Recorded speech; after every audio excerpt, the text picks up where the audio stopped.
Salut à tous, salut les amis, c'est Bismart l'émission qui nous permet d'avancer ensemble. Alors, il va y avoir pas mal d'actions aujourd'hui. 3 entrepreneurs en fait face au choc et 3 manières sans doute d'y répondre dans la techno, dans le retail.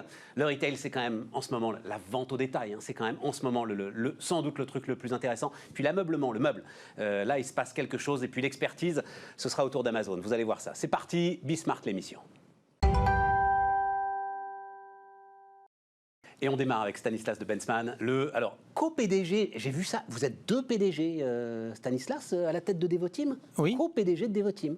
Oui. J'ai souvent des cofondateurs, j'ai rarement des co-PDG. Voilà, je suis co-PDG avec mon frère. Avec votre frère. Ouais. Et depuis le début, l'histoire de Devoteam, elle a 25 ans. Elle a 25 ans, c'est ça, depuis le début. Depuis le début. Bon, on va rentrer dans le détail de ce que fait Devoteam, et puis derrière, ça nous permettra de poser des questions intéressantes sur le cloud, sur la souveraineté, etc. Mais vous avez annoncé à la fin de la semaine dernière un mouvement important sur lequel je me pose un certain nombre de questions. Donc, vous rachetez en fait une partie, vous, les 2 frères fondateurs, avec le fonds d'investissement KKR, vous rachetez une partie des minoritaires qui ont aujourd'hui une partie de votre capital en bourse. Vous faites ça, dites-vous, pour développer davantage vos ambitions. Je suis très surpris. Enfin, d'habitude, on fait des augmentations de capital pour développer ses ambitions. On ne cherche pas à réduire son nombre d'actionnaires. Donc, est-ce que... Alors, en fait, tu peux m'expliquer le mouvement? On lance une OPA sur les titres en bourse pour Godefroy et moi reprendre 51% du capital de l'entreprise. Aujourd'hui, on en a un peu plus de 20. Et l'idée, c'est de ne pas être opéable, c'est de pouvoir faire rentrer un financier qui va nous donner des fonds pour accélérer notre développement, tout en ayant pris le contrôle. Si on fait ça, si on fait rentrer un gros actionnaire, alors même que nous, on n'a pas le contrôle, à ce moment-là, c'est le grand actionnaire qui devient le boss, qui devient celui qui contrôle l'entreprise. Donc on a fait ça en 2 temps, c'est-à-dire, premier temps, on rachète les actions, ce qui nous permet de prendre au moins 51%, mais jusqu'à 100% du capital. Peut-être qu'on sera amené à sortir de la bourse si l'OPA marche jusqu'au bout. L'idée, c'est de sortir de la bourse, alors? Alors, l'idée n'est pas de sortir de la bourse, mais si elle réussit à 100%, on sortira de fait de la bourse. Vous rachetez l'intégralité des minoritaires. Exactement. Peuvent être rachetés. De toute façon, on n'a pas le choix. En lançant une OPA, ouais. On doit offrir le même prix à tout le monde. Donc, soit elle marche à 100% et on retire l'entreprise de la bourse, soit elle marche à 51%. On a notre contrôle. C'était l'objectif minimum. Et on peut, à partir de ce moment-là, être capable de dialoguer avec le financier pour avoir un certain nombre d'acquisitions majeures et ce genre de move qu'on veut faire demain. C'est quand même, Stanislas, je veux surtout pas, alors la même chose, on pose toutes les questions, et moi je suis tout à fait respectueux des chefs d'entreprise qui à un moment disent non, ça je ne vais pas t'en parler publiquement, c'est pas possible. Mais c'est quand même un aveu d'échec de la cotation et de la bourse, non? C'est-à-dire, tu as l'impression que c'est pas la bourse qui peut donner à une entreprise qui fait aujourd'hui 750 millions d'euros de chiffre d'affaires, c'est ça, ouais, qui ambitionne d'aller au milliard, qui a une valorisation boursière, alors on verra après l'OPA, mais entre 650 et 800 millions d'euros de valorisation boursière, c'est pas la bourse qui peut lui donner en fait les moyens de vraiment se développer. Je crois vraiment que chaque cas est différent. La bourse a été formidable. On a été coté quand même pendant 20 ans. Ouais. Je ne vais pas critiquer la bourse. Au moment où on l'a fait, c'était le bon outil pour nous, puisqu'on a pu lever des fonds, se développer rapidement, avoir la taille qui nous a permis petit à petit de nous imposer dans un certain nombre de marchés européens et au Moyen-Orient. Donc ça a très bien marché. Aujourd'hui, compte tenu de la maturité de l'entreprise, des acquisitions de taille plus importante que l'on veut faire, ça nous a paru plus sage de reprendre le contrôle, ce qui était un élément qui en bourse était pas fait. On avait compliqué, le contrôle de fait, mais pas le contrôle toujours vraiment compliqué, légal. Absolument. En plus, avec la taille de l'entreprise, sa visibilité, parce qu'on a quand même pris une ampleur dans notre marché importante, on est forcément, on devient un actif qui peut intéresser tel ou tel grand acteur, et on voulait être certain de maîtriser notre avenir. Donc, il y a eu des moments où la bourse a été très utile pour Devoteam. Aujourd'hui, c'est une autre carte que l'on joue. Et puis, ça restera coté ou pas. Encore une fois, ça, c'est pas le sujet. Et alors, les ambitions, alors, il faut rentrer dans le dur de ce que fait Devoteam, parce que, et en plus, mais ça, c'est normal, c'est les boîtes de tech. C'est-à-dire que vous êtes sans arrêt à pivoter, Stanislas. Absolument, c'est une bonne image. Là, le sujet, c'est le cloud qui est aujourd'hui la priorité et le développement du cloud. Quelle est la priorité, justement, Alors, vous n'avez pas encore développé votre véritable plan stratégique, hein, je crois, à ce stade. Mais en tout cas, la vision et la priorité, c'est quoi? On est sur la fin de du précédent plan et on va annoncer le nouveau pour les 4-5 années à venir à la fin de cette année. Mais pour Devoteam, le cloud, ça a été l'axe stratégique d'il y a 6-7 ans. Ouais. Donc aujourd'hui, c'est en maturité pour nous. Le cloud, c'est une offre mature pour Devoteam. Mais au moment où cette offre est appelée à exploser, non, moi je suis frappé. Le Covid a été un choc pour l'ensemble de ceux. Alors, on va employer des petits termes techniques quand même de temps en temps, et Bismart a été créé pour ça. Vous pouvez être on-premise, c'est-à-dire avoir l'ensemble de vos serveurs et l'ensemble des informations dont vous avez besoin sur votre site. Vous pensiez davantage en sécurité que sur le cloud. Bim, le site, il est inaccessible. Bien vous sûr. ne pouvez plus y rentrer. Et ça a dû être un sacré élément de réflexion quand même pour l'ensemble des dirigeants. Non? Oui, alors comme Devoteam est dans l'innovation, quand ça explose maintenant, c'est que finalement c'est notre marché mature. Nous, on est en train de développer autre chose. Voilà. Donc dans notre plan stratégique, c'est intéressant. On a été précurseur du cloud il y a 7 ans en faisant le développement de Google Cloud public en France. Maintenant, on a beaucoup travaillé aussi avec Microsoft et Amazon, AWS. Donc, pour nous, le cloud est en train de rentrer dans son âge de maturité. D'accord. Ce qui est un très bon moment pour le business, mais nous, on est déjà en train de préparer la grosse révolution derrière le cloud, c'est la data et l'IA. Parce que le cloud, ça sert à quoi? Ça sert finalement à vous donner une puissance. Tout à fait. Qui va permettre de traiter l'immensité des datas que vous allez pouvoir utiliser, collecter et traiter, et puis derrière en faire des outils marketing, des outils de produits, de contact client, etc. Donc pour nous, le cloud, c'est la maturité aujourd'hui. Ouais, c'est ça. Et donc, parce que, comme tu l'as dit, vous travaillez avec les énormes plateformes, vous travaillez avec les grands éditeurs de logiciels. Et donc, l'idée sur la data, ça va être de faire quoi précisément? C'est-à-dire de la raffiner, de pouvoir dire à l'ensemble des grandes entreprises ou des moins grandes d'ailleurs sur quoi elles peuvent compter, comment est-ce qu'elles peuvent travailler avec? Le next step pour nous, c'est d'apporter sur ces clouds publics les outils d'intelligence artificielle mise au service des entreprises. Ouais. Donc ça veut dire que demain, l'entreprise de taille moyenne ou même la grande entreprise n'aura pas besoin de développer ses propres algorithmes. Ouais. Elle achètera des modèles mathématiques à ses fournisseurs de cloud. Et donc, le sujet, c'est de faire des data lakes et de développer des outils qui vont être utilisables par les clients finaux, qui sont les entreprises. Et ça, c'est la révolution, c'est la vague qui arrive derrière le déploiement du cloud. Et vous êtes en conseil à ce moment-là? Et nous, on est en conseil, on accompagne les entreprises dans cette révolution très innovation. Voilà, donc on leur mâche le travail en intégrant ces outils à leurs propres outils internes et en leur donnant la capacité de les utiliser à plein en les faisant adopter les usages d'innovation qui s'en découlent. Des entreprises qui, on peut le dire, Stanislas, sont complètement perdues face à l'intelligence artificielle. Vous discutez avec un patron, même avec des spécialistes IT, chacun aura une définition différente aujourd'hui de ce qu'est l'intelligence artificielle par rapport au RPA, à la robotisation, par rapport à des éléments qui sont des éléments plus ou moins algorithmiques. J'ai l'impression que c'est une auberge espagnole et que pour le coup, effectivement, l'idée du conseil va être indispensable. Oui, bien sûr. Non, mais en fait, il y a un tel rythme d'innovation dans l'ensemble des sujets technologiques que accompagner les clients en se spécialisant, tel que Devoteam le fait, puisque nous, on est cloud, data, IA, et on ne fait pas tous les métiers autour. Ça nous permet d'amener une compétence très pointue et de mâcher le travail. Effectivement, il y a un tel rythme d'innovation. Si vous prenez le cas d'AWS, il doit y avoir par trimestre, c'est Amazon, mesdames, messieurs. Amazon, sur son cloud, il doit développer une cinquantaine d'outils innovants pour les clients par mois. Comment voulez-vous qu'un client qui fait son métier, qui fait bien son métier, d'industriel, de production, de voitures, comment voulez-vous qu'il traite 50 innovations par mois? C'est pas possible. Ou alors il a des énormes équipes. Donc nous, on est là pour permettre aux clients, comme on les connaît, de digérer ce flux d'innovation continue extrêmement rapide et de choisir les innovations majeures qui vont permettre à nos clients de se développer plus vite et mieux. Donc l'IA, c'est pas tant qu'on n'a pas la même définition, c'est pas grave s'il peut y avoir un peu de flou. Le sujet, c'est de quoi tu as besoin et comment tu vas le faire. Exactement. Et là, il y a beaucoup de tâtonnements, bien sûr. Et c'est le principe de l'innovation. Ça débarque, on ne sait pas trop quoi en faire. Et puis petit à petit, on l'utilise. Enfin, il faut l'utiliser finalement en phase bêta, et puis tout d'un coup, on va trouver un outil puissant qui va nous faire accélérer. Alors, je dis juste d'un mot, restez avec nous parce que dans un gros quart d'heure, 20 minutes, on sera justement avec un entrepreneur qui a l'idée géniale de vous guider à l'intérieur d'Amazon. Donc, en gros, c'est l'entrepreneur qui va vous permettre alors une meilleure visibilité, mais aussi tout le reste, et c'est 50 outils par mois, voilà, à l'intérieur de l'ensemble Amazon, mais on en parlera ensemble tout à l'heure. 25 ans, tu le disais, Stanislas, j'y pensais pas, mais... alors, Devoteam, on reprend les chiffres, a subi l'explosion de la bulle Internet en l'an 2000.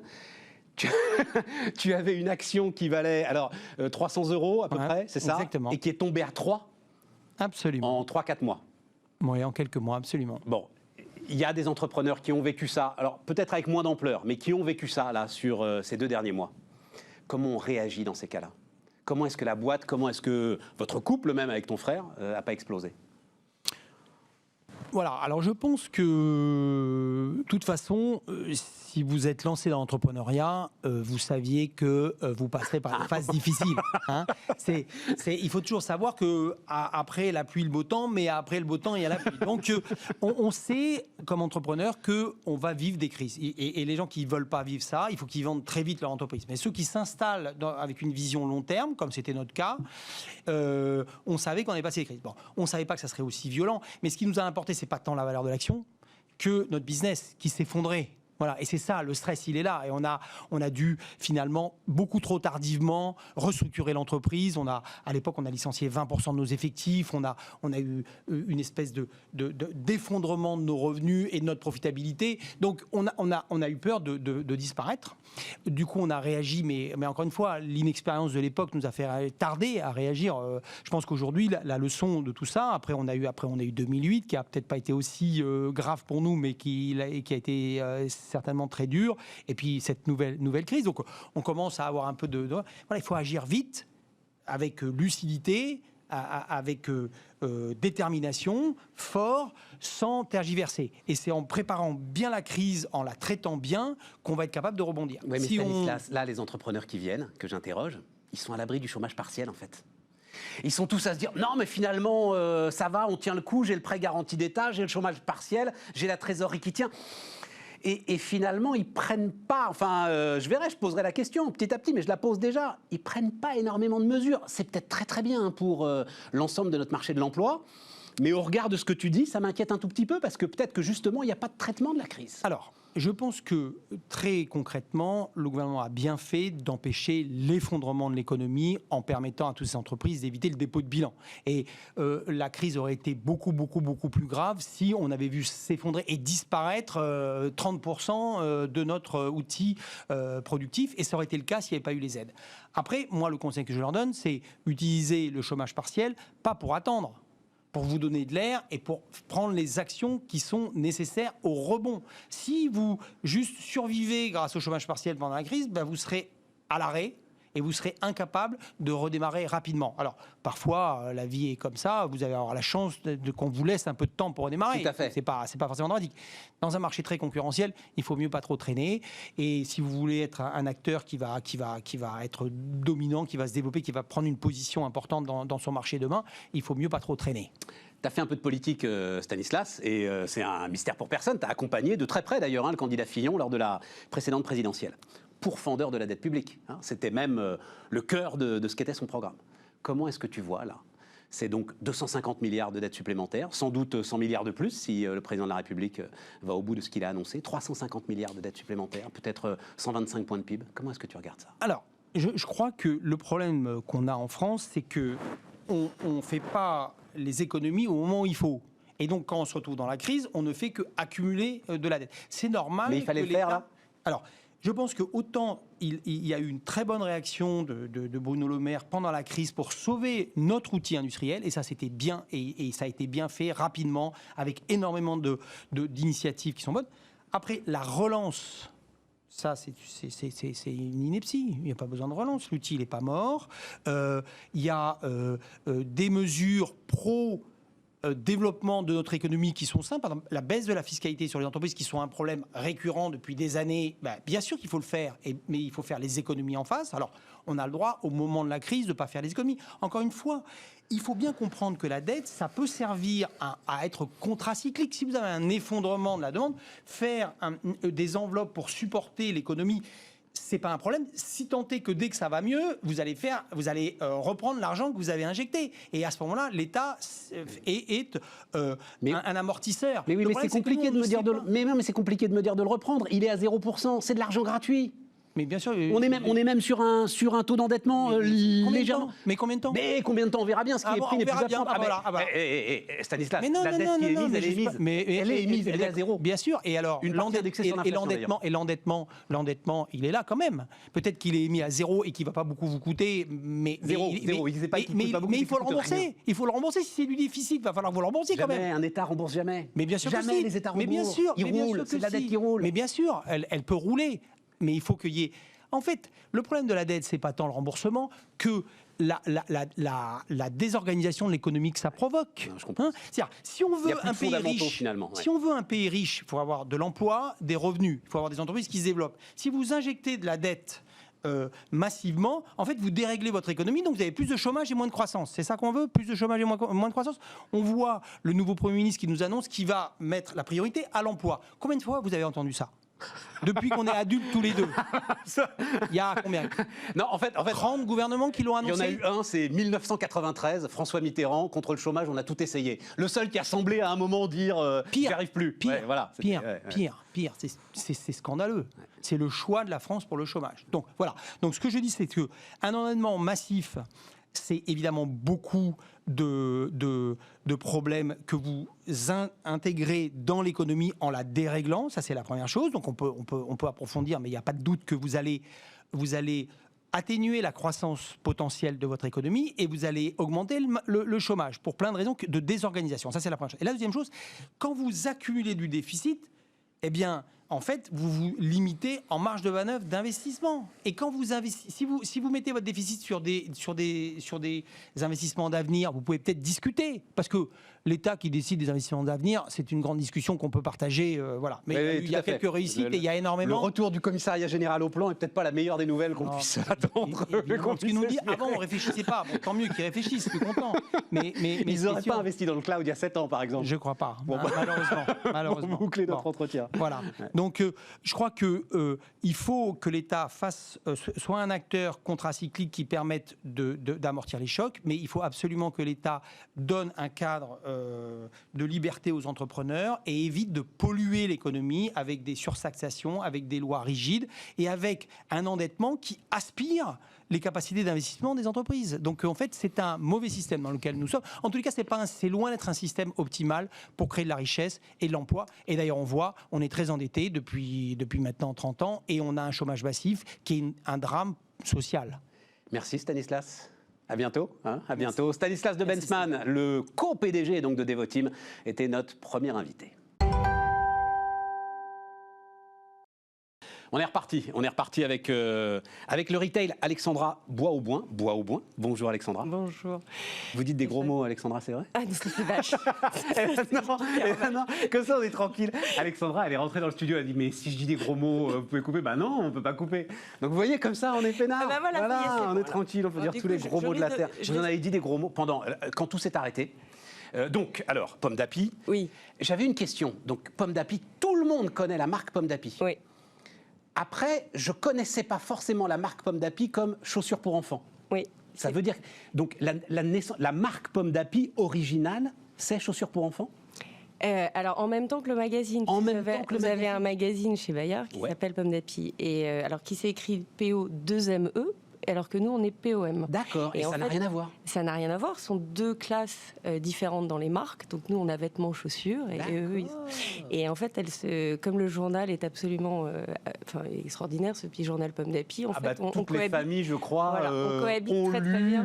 Lisent ou liront Pomme d'Api. Et en fait, c'est vrai que c'est très étonnant avec cette marque, parce que c'est un peu une Madeleine de Proust pour tout le monde. Si vous demandez à un monsieur de 70 ans qui n'est jamais rentré dans une boutique, vous lui dites Pomme d'Api, il a un sourire. En fait, c'est une marque C'est une marque douce, qu'on aime, et puis on a des souvenirs autour. Donc c'est vrai que c'est une marque qui est assez... Non, et ce qui est assez génial, c'est qu'à aucun moment, ni Bayard ni vous, vous n'ayez entrepris des actions pour revendiquer le truc. Vous êtes très très bien ensemble. Ah on est hyper bien ensemble, Voilà, mais c'est surtout tout va qu'en bien. plus on est propriétaire chacun de la marque sur des classes différentes. Donc on est très bien, et puis on est très heureux de vivre ensemble. Donc 30 boutiques, c'est ça, chaussures Oui, pour enfants, 31 points de vente exclusifs, dont 9 à l'export, oui. qui tous, j'imagine, ont fermé. Alors comme il y en a 9 à l'export, ça s'est fait petit à petit, mais tous ont fermé. Ah bah oui, pendant le Covid, oui. Et est-ce ça. qu'à ce moment-là, vous avez dit des gros mots alors? Est-ce qu'à ce moment-là, vous avez dit je vais pas le dire, non, mais... Non, en fait, je me suis dit, c'est quoi le prochain truc? Parce que c'est pas comme si on n'avait pas eu des années un petit peu compliquées déjà depuis 3-4 ans. On a eu un peu, surtout pour les boutiques, ça a été très compliqué. Ouais. Et puis nous, on a beaucoup de nos clients qui sont des commerçants multimarques de chaussures pour enfants, des chausseurs pour enfants. Et donc, au-delà de mes boutiques, il y a aussi toute une partie de mon chiffre d'affaires qui est à destination de ces clients multimarques, de ces boutiques. Et donc, eux aussi ont été complètement fermés. Et on a eu les attentats, les gilets jaunes, les grèves, enfin bref, le truc un peu... voilà, plus la déferlante Internet qui a quand même été... c'est plus une crise profonde qu'on a sur les manières de consommer, etc., qu'on vit depuis plusieurs années. Et là, écoutez, on était en train de repartir. Non, mais moi, j'adore la façon dont vous racontez ça, parce que en fait, c'est ça. Vous êtes sur la grève et vous prenez les déferlantes, les vagues, les unes après les autres. Voilà, c'est un peu... Vous dites, c'est bon, je suis encore vivant. On venait de sortir la tête de l'eau, c'est-à-dire après tout ce qu'on avait vécu. Moi, j'avais un carnet de commandes de 10% de croissance, enfin bref, pour la rentrée. On était là, bon, allez, c'est bon, là, ça va, on a tout eu. Et là, paf, le Covid. Et on se dit, bon, on nous la remet sous l'eau, quoi. Enfin, je veux dire, Dans la répartition du chiffre d'affaires, parce que j'ai vu, vous, le e-commerce, c'est 10%. Alors, c'est 10% entre notre site et des clients qui ont eux-mêmes des sites internet. D'accord. En fait, voilà. Et dans vos ventes en propre par rapport... et alors, je vais avoir ventes... 60% à des boutiques qui vendent des chaussures pour enfants, qui sont ce qu'on appelle des multimarques, qui vendent toutes les marques de chaussures pour enfants, mais qui sont des spécialistes. Et après, le reste, ça va être mon chiffre d'affaires boutique en propre. 16 millions d'euros de chiffre d'affaires, c'est ça, et 500 000 paires en moyenne vendues chaque année. Oui, ça veut dire qu'on on a à peu près chaussé pas loin de 10 millions d'enfants depuis une cinquantaine d'années. Oui. C'est super parce qu'on en est au début de la 3e génération, en fait. Et vous, donc, comme vous n'avez pas l'âge de diriger une entreprise depuis 50 ans, vous l'avez racheté vous-même, oui, Pomme d'Api? En 2015, alors j'ai monté un tour de table d'investisseurs privés et on a repris la marque effectivement en 2015. Pourquoi? Parce qu'elle était belle et elle était, on dit souvent belle endormie dans ces cas-là, c'était ça, non? Oui, pas vraiment endormie, mais c'était une marque qui venait d'un groupe qui est le groupe Roturo, qui est un groupe vendéen, où il y avait une vraie culture produit. Donc c'est le savoir-faire, on fait les plus belles chaussures. Et en revanche, on communique pas beaucoup. Et on n'en parle pas, et on est très discret. Et je me suis dit, bon voilà, en fait, ce qui s'est passé, c'est qu'il y avait des étrangers qui s'intéressaient et qui voulaient la reprendre. Et moi, comme j'ai un historique quand même de conseil financier et de banquier d'affaires, je me suis dit, non, c'est pas possible, ça peut pas partir à l'étranger. Je vais faire exactement ce qu'il ne faut pas faire, ce que j'aurais conseillé à personne, c'est-à-dire d'investir dans le retail à ce moment-là. Mais oui. Je me suis dit, bon, allez, crise de quarantaine, normal, j'y vais. Et donc, j'y suis allée, mais c'était plus de l'affect. Enfin, je sais pas, il y a eu un truc, et puis moi je prends mes décisions un petit peu comme ça, c'est-à-dire que je pense pas aux points négatifs, j'ai tendance à regarder que le positif. Bon, alors c'est quoi? Il nous reste 7-8 minutes. Oui, c'est quoi? Le point, parce que le retail, c'est sans doute, on verra sur l'événementiel, sur la pub, on comprend, mais on sent que c'est pas forcément des business models qui sont mis en cause. Oui, le retail, comme vous le dites, c'est plus profond. Voilà. C'est beaucoup plus profond parce que on a un changement complet de mode de consommation. On a mis dans la tête des consommateurs depuis quelques années, il y a un truc génial, c'est Internet. Ça ne coûte rien, vous pouvez avoir des livraisons gratuites, les prix sont cassés. Essayez vos chaussures, les renvoyer. Voilà, vous les renvoyez, vous les gardez. Simplement, le modèle économique, c'est pas ça, ça ne marche pas économiquement. Moi, je ne sais pas livrer gratuitement, c'est-à-dire que j'ai des personnes en logistique qu'il faut que je paye, et puis après, il faut les livrer à la maison, puis quand j'ai des retours, il faut que je gère, etc. Donc il y a des coûts induits. Il faut vendre des chaussures plus chères. Mais ça, je peux pas. Eh Parce oui, que c'est ça. justement, il y a un espèce de combat de prix. C'est-à-dire que si moi, par exemple, je vais vous faire une livraison payante, ils vont dire, mais je comprends pas, sur tel site, ils font des livraisons gratuites, etc. Donc, en fait, et puis, on a des acteurs tellement puissants sur Internet qu'on peut rien faire, nous, à côté. C'est-à-dire qu'on n'a pas en plus le business que certains ont à côté, qui, lui, gagne de l'argent. Donc, le modèle classique de vente sur Internet, avec des prix qui sont à la baisse. Donc en fait, nous, on est un peu comme un hot dog, c'est-à-dire qu'on est pressé par le haut. On peut pas, en plus dans l'enfant, je suis toujours limitée par le prix parce que ça me coûte aussi cher de faire une chaussure pour enfant qu'une chaussure pour adulte.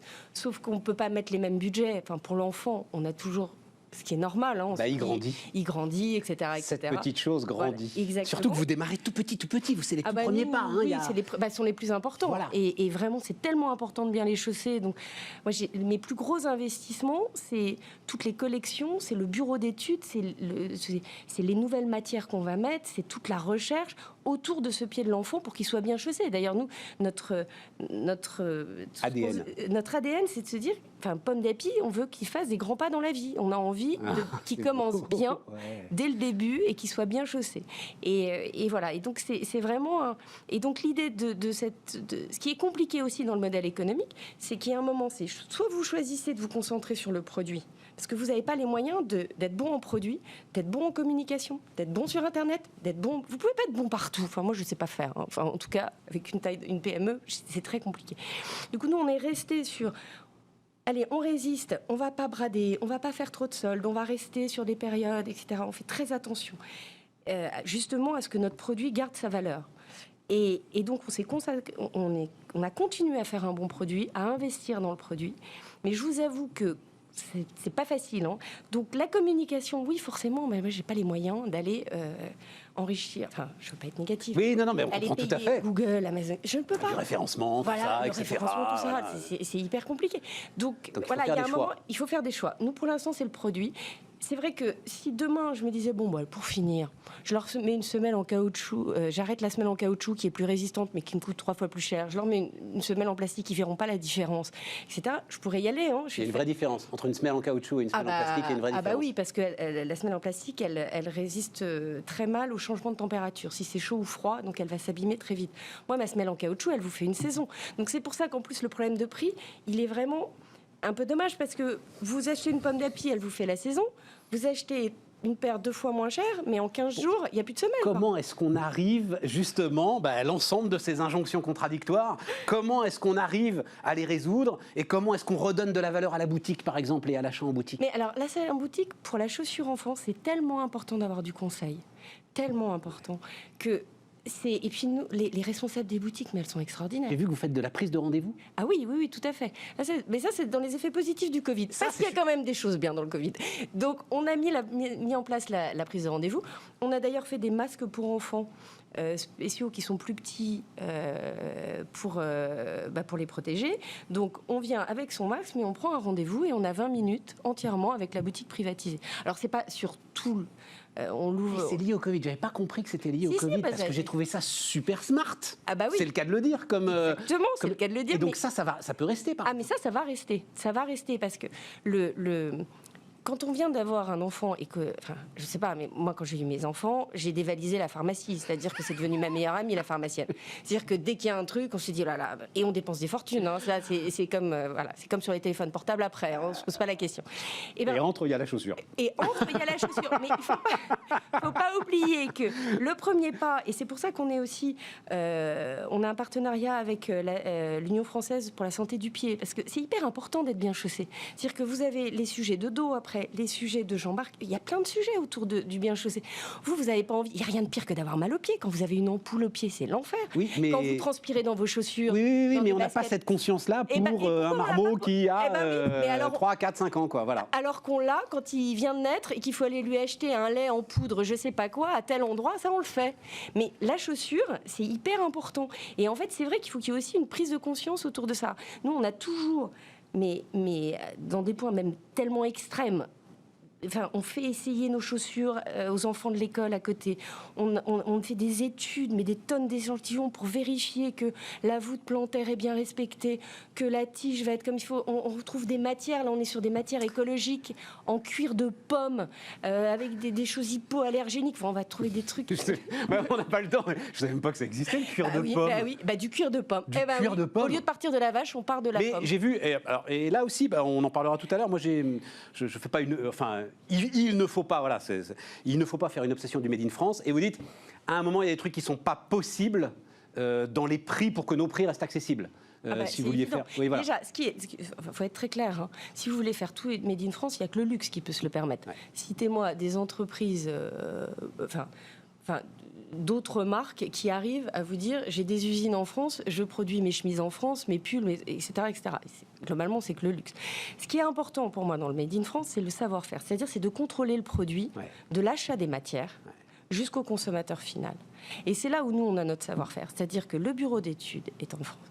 J'ai une usine en propre qui, certes, n'est pas en France, mais elle est là depuis 30 ans dans la société. Donc, tout le monde est formé. Mes nu-pieds sont eux qui savent les faire. On a un tour de main dessus, personne d'autre là. C'est ça, notre savoir-faire. C'est tout le million d'investissements que je mets chaque année pour avoir des nouvelles collections, des doublures à base de maïs, eh ben oui, parce que c'est hypoallergénique, etc., etc.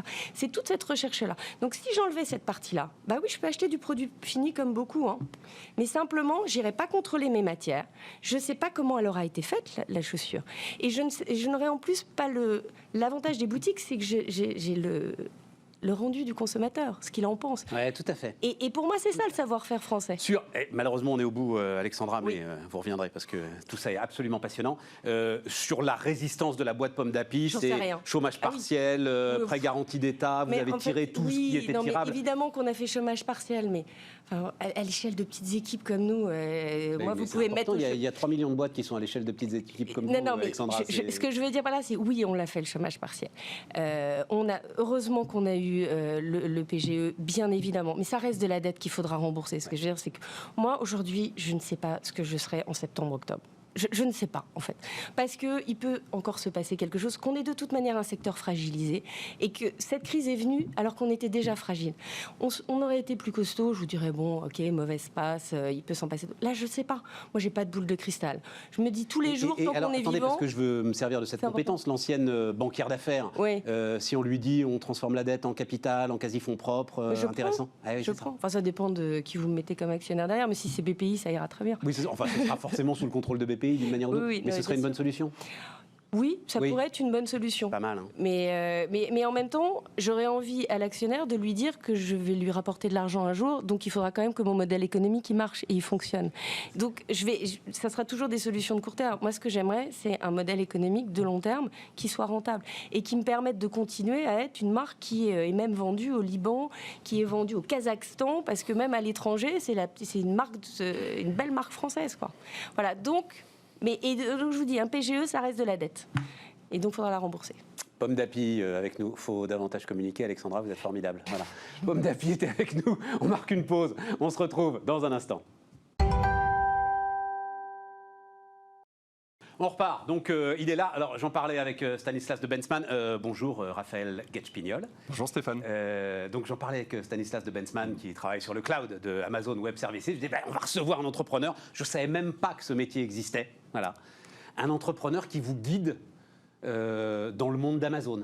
C'est ça que fait Silk, c'est ça Silk, votre boîte? Exactement, S2ELK. Notre métier, c'est vraiment d'accompagner les marques dans ce nouvel écosystème, dans ce nouvel environnement qu'a créé Amazon. Mais c'est dingue parce que, alors, il faut que vous alliez, pour le coup, c'est de la pub, c'est pas de la pub, je m'en fous, c'est pas le sujet. Le sujet, c'est que ça m'intéresse et que ça va vous intéresser. Donc, allez sur le site de Silk.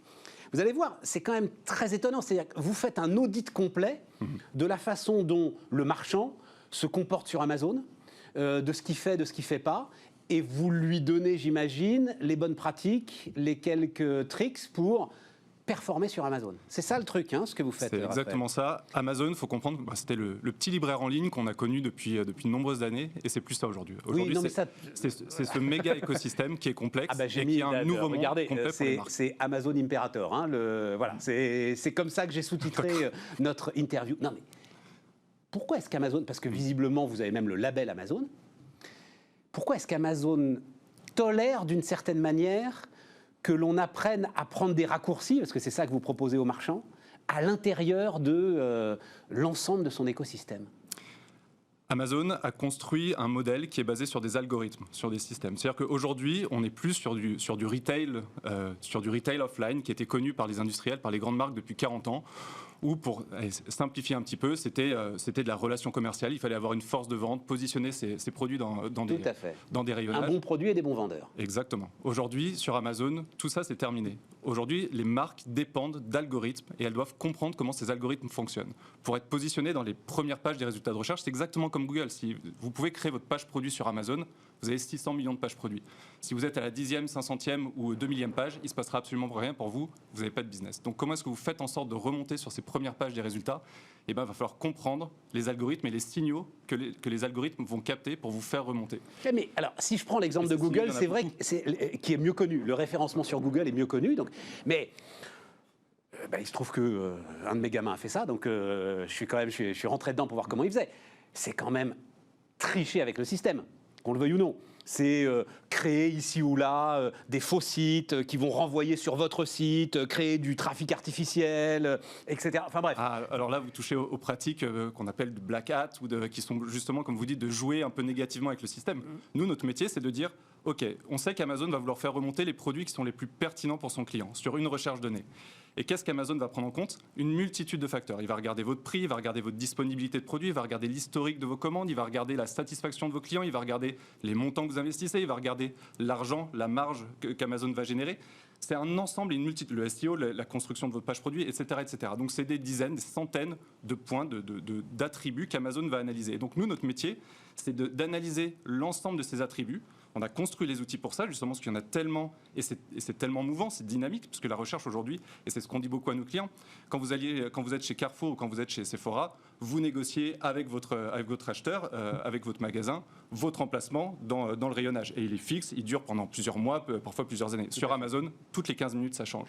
Et toutes les 15 minutes, parce que c'est une multitude de points de données qu'Amazon va capter pour déterminer s'il y a une tendance sur un produit, si le produit satisfait la demande du client, etc. etc. Et donc nous, notre métier, c'est de capturer l'ensemble de ces éléments, les diffuser, les afficher pour notre client pour savoir où sont ses points de faiblesse, où sont ses forces, et de pouvoir corriger et remonter naturellement. Et s'il est en phase avec ce qu'on va appeler l'algorithme du quart d'heure, en fait. Exactement. C'est ça. Il faut être en permanence en phase avec l'algorithme du quart d'heure. C'est exactement ça. Et donc ça veut dire que vous-même, vous avez des petits outils automatiques qui, j'imagine, suivent automatiquement les outils automatiques d'Amazon. Enfin, tout ça nous échappe totalement. C'est exactement ça. Et donc, du coup, on aide les marques à construire des stratégies. Alors, on va en parler peut-être des stratégies retail média, parce qu'on est sur des plateformes qui coordonnent, qui combinent une activité de retail, vraiment de vente de produits, alors que ce soit à Amazon qui achète des produits à ses fournisseurs et qui les revend, mais sur lequel en fait le fournisseur va avoir un impact énorme parce que c'est lui qui va tout gérer, de la construction de ses pages produits jusqu'à la promotion, jusqu'à la mise en avant de ses offres, ou que ce soit via la marketplace, puisque vous savez sur Amazon vous pouvez vendre vos produits vous-même, tout à fait. Et Amazon prélève une commission.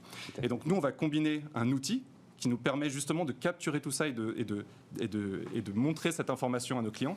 Et évidemment, de l'expertise, puisqu'on va avoir les experts qui vont accompagner les marques dans cet environnement. Et dans ce cas-là, Amazon est intéressé, lui étant persuadé que ce qu'il fait, c'est dans l'intérêt du client. C'est toujours ce qu'on raconte.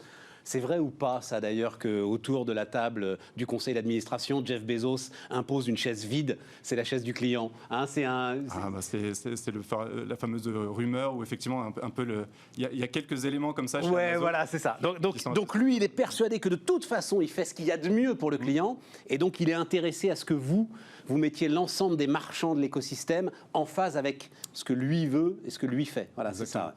Et surtout qu'il faut garder en tête qu'Amazon, c'est une plateforme aujourd'hui qui est globale, qu'Amazon cherche à monter en échelle, à être scalable dans son modèle, et donc les marques ont de moins en moins d'interactions avec des acheteurs, avec des personnes chez Amazon, et elles ont besoin d'être accompagnées, parce que ce monde, il est barbare, il est nouveau, il est complexe, et elles ont besoin d'avoir les experts. C'était un sujet d'ailleurs, vous vous souvenez, alors ça avait été un des combats que moi-même j'avais relayé, parce que je l'avais trouvé quand même légitime. Mounir Majoubi avait dit à un moment, c'est pas possible de déréférencer une boîte qui fait 80% de son business sur la plateforme sans au moins qu'il y ait un interlocuteur au téléphone. Ouais.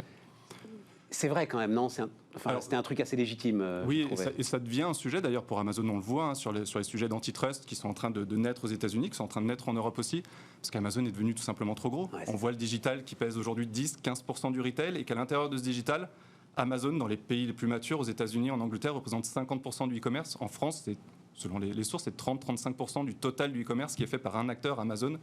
Et donc les sujets de position dominante, en tout cas, deviennent un sujet important. Et effectivement, ce qui était autorisé ou ce qui était accepté par une petite plateforme qui avait ses règles et ses conditions d'utilisation, elle doit adapter mécaniquement ses politiques générales, ses politiques de gestion de ses revendeurs, de ses fournisseurs, sur une plateforme qui aujourd'hui représente parfois effectivement 30, on a des clients 30, 50, parfois plus du total de leur activité. Oui. Ça devient un vrai sujet. Je pense qu'il y a des gars qui font tout leur business sur Amazon. Les fameuses DNVB qui deviennent une part de plus en plus importante des... Alors fameuse, c'est pas fameux pour moi. Non, DNVB, ça veut dire quoi? Digital Native Vertical Brand, c'est des marques et c'est un vrai phénomène de fond depuis 5-6 ans à peu près. Ce sont des marques qui sont nées et qui se sont construites exclusivement pour ces plateformes et en particulier pour Amazon. Et aujourd'hui, on voit beaucoup, et je pense que vous, en tant que consommateur ou vos téléspectateurs, vous voyez sur Amazon beaucoup de marques qui vous sont inconnues dans le monde, j'allais dire normal, mais qui sur Amazon trustent les premières places. Parce que c'est des marques, et il y en a beaucoup qui sont asiatiques, mais de plus en plus qui sont européennes, qui sont nées avec Amazon, et qui ont construit toute leur stratégie, tout leur modèle de distribution, de production et de marketing, de contenu spécifiquement pour ces plateformes. Et elles comprennent ces plateformes, elles les ont décortiquées mieux que les industriels historiques. Tout à fait. Et elles sont beaucoup plus agiles, beaucoup plus en phase avec le temps et avec ces nouvelles plateformes-là. Et Amazon n'est pas Google. C'est-à-dire, est-ce que ce que vous faites sur Amazon, vous pourriez le faire sur Google ou sur Facebook aussi, qui veut devenir, enfin je crois, un site marchand? Je vais vous donner un chiffre, et c'est un chiffre d'ailleurs qui est en augmentation permanente année après année. Aujourd'hui, c'est 70% des clients qui se rendent sur Amazon d'abord pour rechercher une information produit. Donc Amazon, c'est le nouveau moteur de recherche du commerce. Donc le sujet est que quand une marque vient nous voir et qu'elle dit je veux être présent sur Amazon parce qu'elle n'a pas le choix, de toute manière elle doit y être, le sujet Google ou social media ou Facebook, il devient secondaire. Et donc aujourd'hui, nous, notre positionnement, il est clair, on est face à et en fait, ça va plus loin que le Amazon.com, que le site e-commerce que vous connaissez. Aujourd'hui, c'est un véritable écosystème qui est en train de se créer, qui est un peu similaire à ce qu'est en train de créer Alibaba en Asie. Donc on est en train de voir l'émergence d'écosystèmes qui vont être énormes et qui vont compléter, qui vont aller plus loin que le seul commerce, puisqu'on voit qu'Amazon, sur toute la partie divertissement, va très loin avec... Oui, mais j'ai toujours l'impression, sur le divertissement, j'ai toujours l'impression qu'ils sont en train, en fait, de faire des bundles, de faire des produits d'appel, mais pour renforcer la partie commerce. Et même, j'irais plus loin, pour renforcer la partie advertising. En fait, on voit que tout ça, Amazon devient une vitrine, devient une plateforme. C'est le top 10 des sites les plus visités dans tous les pays occidentaux. Et quand c'est des millions de consommateurs potentiels, de consommateurs intentionnistes qui sont prêts à dépenser de l'argent, des millions de consommateurs qui se rendent sur ces plateformes-là, et bien Amazon devient aussi, et presque j'allais dire maintenant, et surtout, un média. Et un média qui est renforcé avec la profondeur de la donnée consommateur, qui est renforcée d'autant plus par le divertissement, d'autant plus par la recherche maintenant, parce que la recherche vocale, Amazon a un leadership avec Google sur le sujet. Et tout ça converge pour avoir une donnée d'information qui est colossale et qui est ultra pertinente pour les annonceurs. Et donc le gros sujet d'Amazon, il y en a beaucoup de gros sujets pour Amazon. On pourrait en parler pendant des heures. C'est ce que vous vouliez, ça m'intéresse, Raphaël. Parce que Raphaël m'avait proposé, je vous le dis comme ça très bien, lui il pense qu'il y a une sorte de chronique. Alors moi j'aime pas les chroniques par principe, voilà. Mais on en reparlera régulièrement. Mais pardon, je vous ai coupé la parole. Non, bien sûr, le sujet publicitaire, il est énorme. Le sujet publicitaire, c'est assez intéressant. Amazon a plus de 20 ans d'existence. On en parlait tout à l'heure avec AWS. On pourrait en parler sur la logistique, on pourrait en parler sur la recherche, on pourrait en parler sur tout un tas de sujets. Mais il y a un business qui n'existait quasiment pas, qui est anecdotique il y a 5 ans de ça, qui est Amazon Advertising. Et en quelques années seulement, c'est devenu l'une des plus grosses business lines d'Amazon, qui réalise plus de 10 milliards de profits sur cette seule partie advertising. De revenus. De chiffre d'affaires. De chiffre d'affaires, mais parfois on n'en est pas loin sur ces... Sur de l'advertising digital, c'est sûr que oui, il y a beaucoup de marge. Et c'est l'un des axes de croissance les plus importants, sans parler du business, Amazon pour les professionnels, pour les entreprises, qui va être absolument colossal aussi. Donc Amazon Imperator, et renforcé sans doute par le Covid d'ailleurs, Raphaël. Oui, sauf en France, où ça a été le seul marché dans le monde où ils ont perdu des parts de marché à cause des problématiques. Et où ils ont dû fermer. Exactement. Ouais. Pas aidé par les... Bon, Raphaël, on se revoit bientôt. Raphaël Getsch-Pignol, donc. Et allez voir Silk, vous allez en apprendre beaucoup. Donc S2E LK, vous allez en apprendre beaucoup sur Amazon. On termine avec les combats d'entrepreneurs. Allez, on termine, combat d'entrepreneurs. Paul Normier, enfin on termine, on a 10 bonnes minutes, Paul, je te rassure le gars, on termine. Non, attends, non, on a 10 bonnes minutes, combat d'entrepreneurs. Parce que, donc, Paul Normier, Mobibam, on dit un mot de Mobibam, meuble. Alors, c'est complet. En fait, le truc, voilà, comment on va faire l'interview. Il se trouve que, alors celui qui fait pas des meubles, mais quand même assez massivement des accessoires qui parfois peuvent servir à faire des meubles, j'ai nommé Saint-Gobain. Il se trouve que Pierre-André de Chalandard est venu nous voir la semaine dernière et il dit, c'est simple, moi je vois l'accélération des tendances autour du Covid, c'est local et digital. Oui, ça c'est sûr. BIM, et c'est Mobibam. C'est exactement. D'ailleurs, on dit BAM, c'est Mobibam. Hein. 3 clics et BAM, c'est quand même notre slogan, il faut le rappeler. Hein, c'est pas tout ça, mais je vais quand même penser. Je plaisante. Attends, refais-la moi. Non, c'est 3 clics et BAM, j'ai mon meuble sur mesure en ligne. C'est ça, mobibam.com. Mais c'est pas 3 clics, c'est pas. Pourquoi tu dis 3 clics? C'est pas possible. En fait, je vais faire mobibam.com. Ok. Donc je vais arriver sur le site de Mobibam. Un premier clic. Un deuxième clic, commander. Un troisième clic, on reçoit. Mais non, il faut que je le design d'abord. Oui, c'est vrai, il faut le concevoir. Non, j'exagère un peu. En réalité, c'est plus pour donner l'état d'esprit de la démocratisation, de la facilité. Ceci étant, pour revenir sur la déclaration. Non, mais digital, j'ai compris, mais local. Ouais, local, local à fond.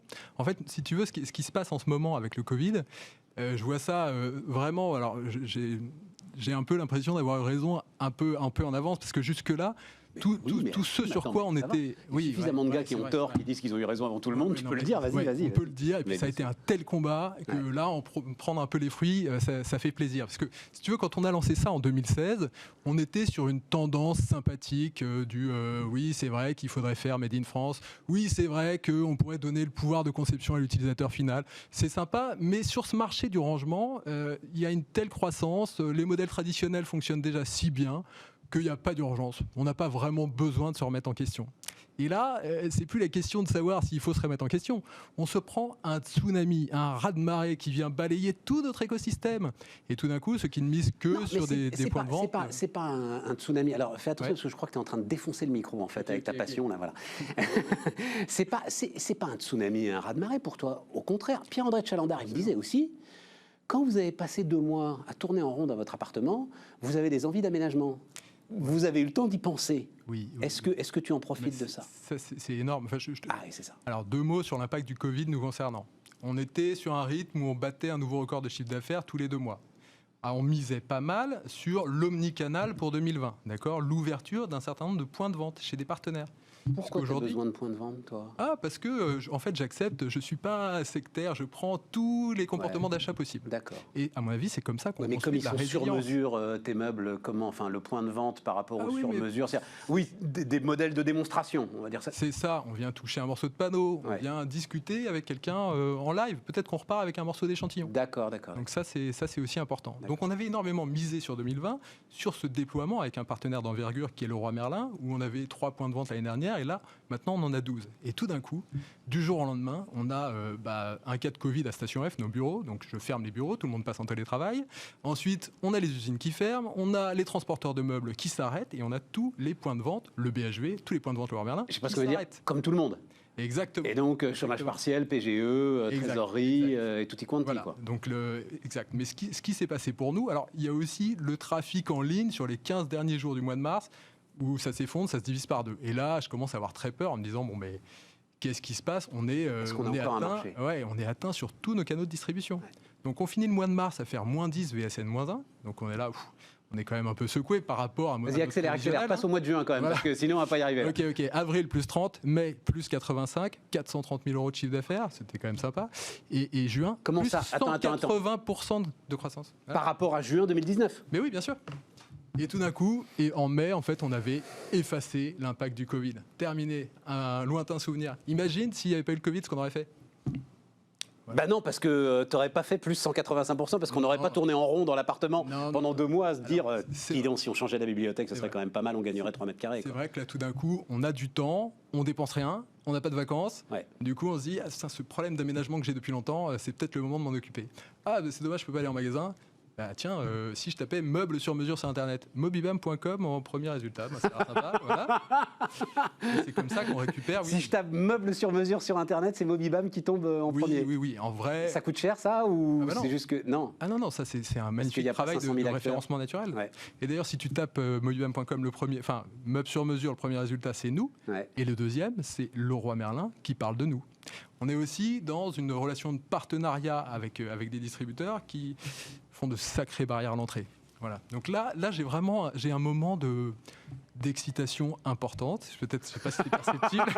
Ah, mais c'est génial. Non, mais j'adore. Oui, j'adore. J'ai le sentiment, Stéphane, qu'on a un boulevard devant nous. On a un boulevard.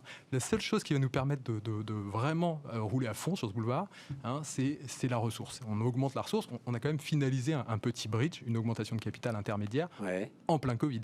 D'accord, avec des entrepreneurs du web qui ont conçu comprendre un peu la tendance. Et quand tu dis la ressource, c'est la ressource financière pour embaucher plus, pour aller essayer de chercher des meilleurs fournisseurs, pour... Oui, c'est ça. Faire tout mieux, maîtriser de mieux en mieux notre verticale et avoir la meilleure expérience client. Donc, la meilleure ergonomie, plus de fonctionnalités, un meilleur travail commercial, un meilleur travail marketing, tout ça, on parle d'augmenter la conversion.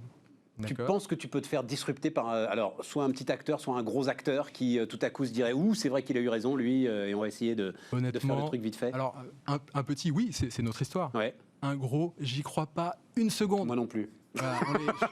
Voilà, on les observe, on les voit faire depuis quelques années. Bah, s'il y a quelque chose à faire avec nous, c'est juste ça. Mais faudrait-il encore qu'on soit à vendre non, mais un gros, c'est... je sais pas. En tout cas, pour l'instant, là, je suis en train de vivre le truc qui m'excite. Donc, je suis pas pressé, si tu veux. Et un gros, c'est un cahier des charges, un effet tunnel pendant 2 ans, on sort un truc, on est obligé de faire parfait. Et ce qu'il y a de formidable, c'est... pour le coup, on est sur l'incarnation de ce que l'État a fait ce qu'il fallait pour maintenir l'outil économique en ordre de marche. Parce que sans ça, tu n'aurais pas pu faire face à tes échéances de trésorerie, à tes échéances de salaire. J'ai eu un petit peu de chômage partiel.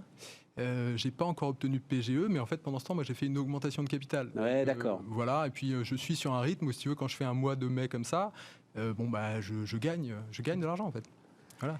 Et donc maintenant, la trajectoire, c'est davantage de cette histoire de boutique. Ouais. Donc il y a le Roi Merlin. Alors, il se trouve que je citais Saint-Gobain, c'est un peu le concurrent, mais c'est pas très grave.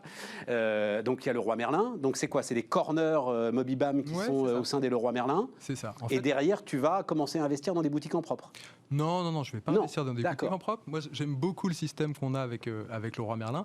C'est vraiment des gens qui ont une petite longueur d'avance et qui ont eu cette intelligence de collaborer avec des gens comme nous en mettant à disposition en fait leur réseau. Ils ont un gros réseau, d'accord. Et moi, ça m'a permis de me concentrer sur quoi?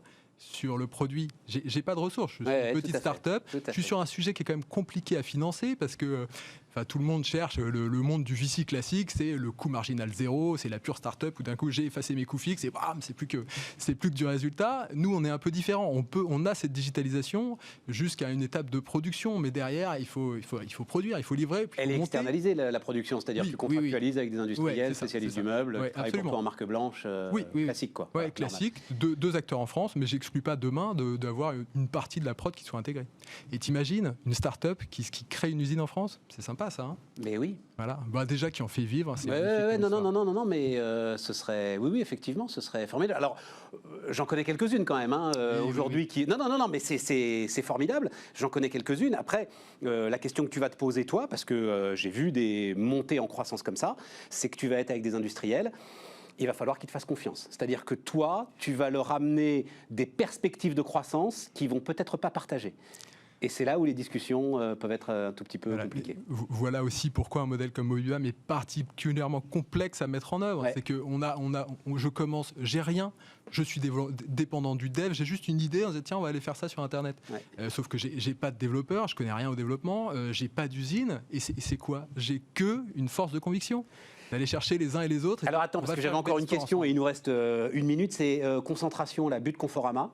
Ouais. Je vois un peu les acteurs du meuble qui s'inquiètent et ils ont raison parce que ça va devenir une sacrée force de frappe. Est-ce que toi, c'est quelque chose qui, à un moment, peut t'inquiéter? Non, pas du tout. Ou est-ce que même pour l'écosystème général, est-ce que c'est quelque chose qu'il faut regarder de près ou... Oui, alors j'ai vu qu'il y avait des déclarations d'intention, en tout cas pour favoriser le Made in France. Là, il y a toute la distribution qui se réunit autour de cet objectif. Ouais. Ça, je pense que c'est quelque chose de... C'est pas simplement... un effet de manche ou de marketing. C'est une demande du client. Oui, c'est une demande du client. Moi, c'est la deuxième raison pour laquelle on vient chez moi. Ouais. D'abord, c'est parce que c'est moi qui l'ai fait. 3 clics et bam.